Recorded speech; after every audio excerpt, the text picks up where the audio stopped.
Our top story. U.S. basketball player Brittney Griner is on her way home. She has been released from a Russian prison. However, her freedom comes at a price. The U.S. has released Russian arms dealer Viktor Bout in exchange. The U.S. had been in touch with Russia about Griner's release since February this year. Relations between the two nations tanked following Russia's invasion of Ukraine. The poor diplomatic situation made securing Griner's release more difficult. U.S. President Joe Biden made this announcement on Thursday after Griner's release.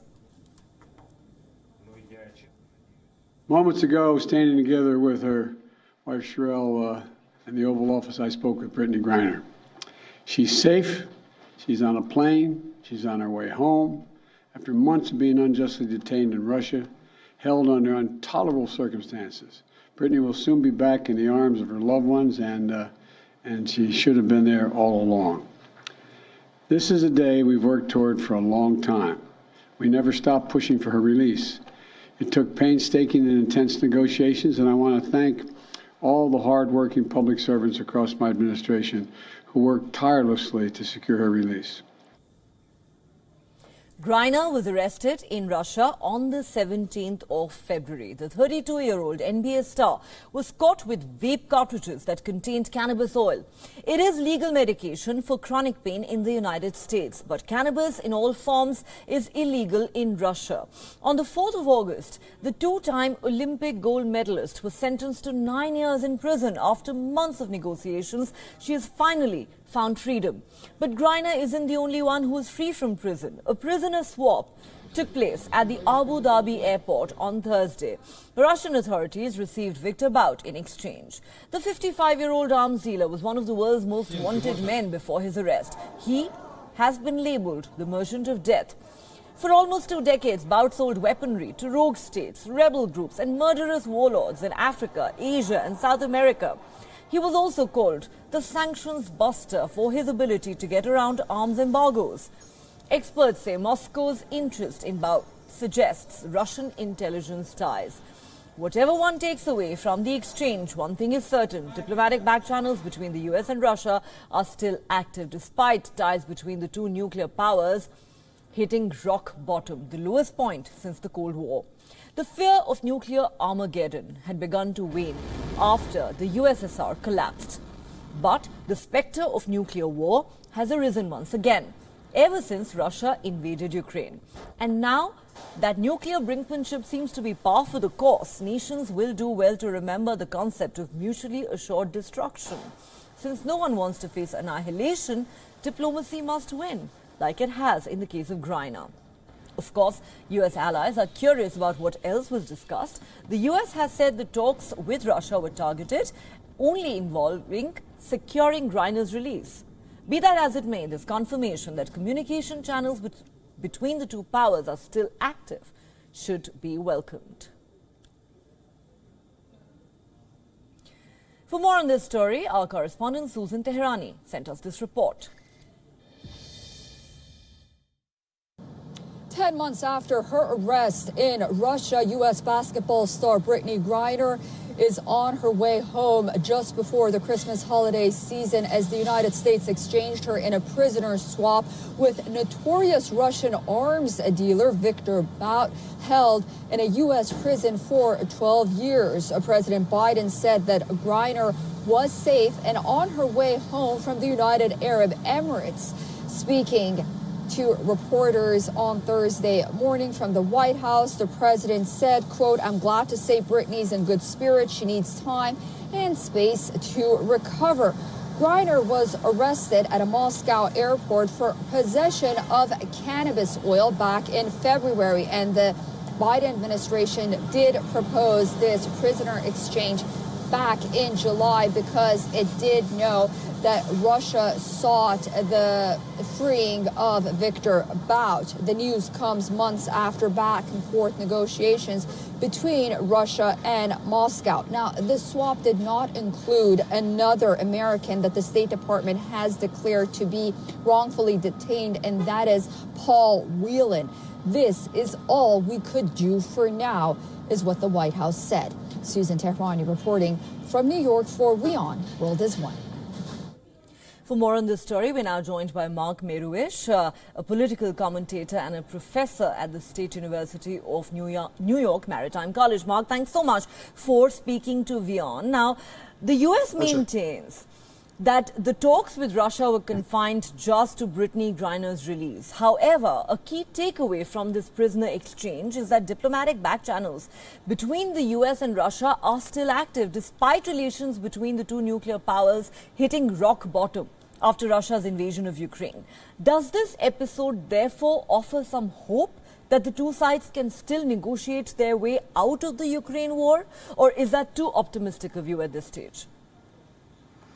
I think the main takeaway here is the prestige loss of the United States. Now, first of all, I'm thrilled for Brittney Griner, but the United States is a major superpower in the world.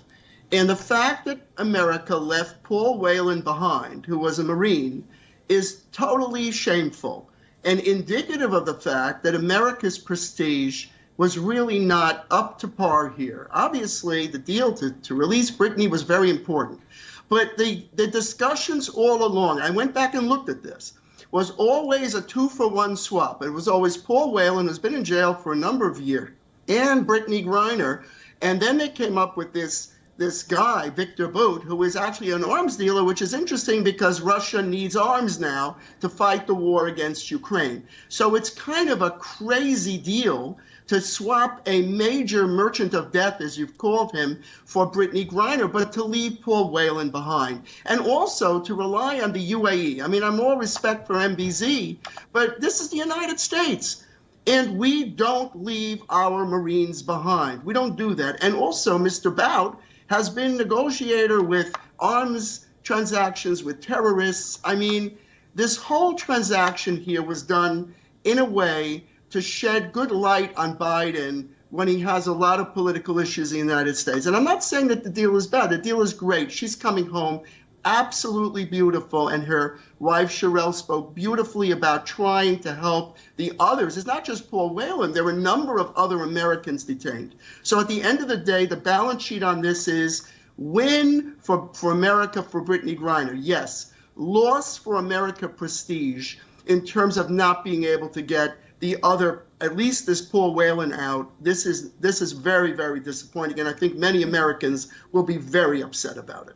Very interesting. So while it's a good thing that Brittney Griner is coming home, but you are saying it's extremely disheartening to know that the Marine has been left behind. Therefore, this isn't really an ideal deal for the United States, one that is likely to dent their image. And talking about the significance of Viktor Bout, yes, he's an arms dealer. Many suggest there might also be links between him and Russian intelligence agencies. But coming back to the larger question that is being asked following these talks between Russia and the United States, I just want to draw your attention, Mark, to the statement that was made by President Biden recently, who said he was willing to sit down with Putin if the latter was serious about ending the Ukraine war. The Kremlin responded by saying Russia was open to negotiations and a diplomatic solution, even though the shelling of Ukrainian cities has only intensified since then. Has the time come, and I'm just looking at the bigger picture here, has the time come for the West, led by the United States, to go all out and aggressively push for a negotiated settlement and get Zelensky and Putin to talk to each other? I think not. I mean, and again, I think the sentiment in Europe and United Kingdom and the United States is to support the Ukrainians in their brave and courageous battle against aggression. I mean, aggression for no reason. I mean, and what we're seeing here is the United States, as a main player in the world, basically kowtowing to Russia.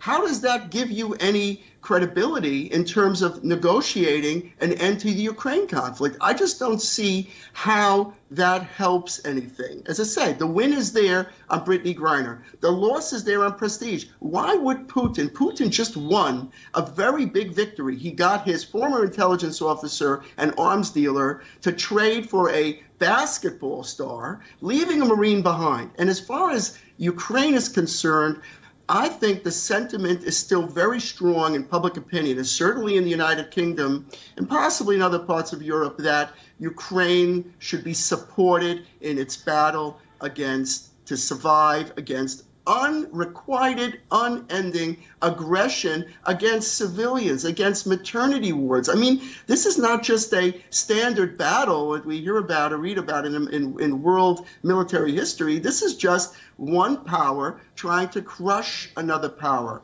And I think the other pièce de résistance here was the fact that the Russians are now relying on Iran, a major adversary of the United States, to provide drones. So this whole conflict is a real test for the resolve, I'm talking about Ukraine, a resolve of the West to repel aggression. Because if you don't repel this aggression, then it's just going to continue.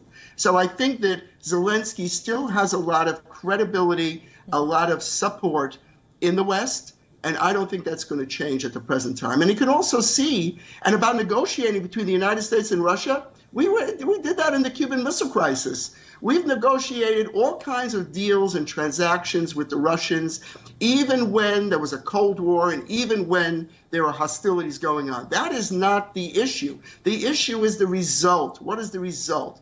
And the result here is not an optimal result. It's a great result for Brittney, but she was arrested for vaping. Are you kidding me? And Paul Whelan is a spy. Ridiculous. So, you know, the Russian behavior is what is at stake here, and stopping its malevolent behavior. That's what I think. All right. So Putin's aggression must be resisted at any cost. You don't see Zelensky and Putin or Biden and Putin sitting down and talking to each other anytime in the foreseeable future.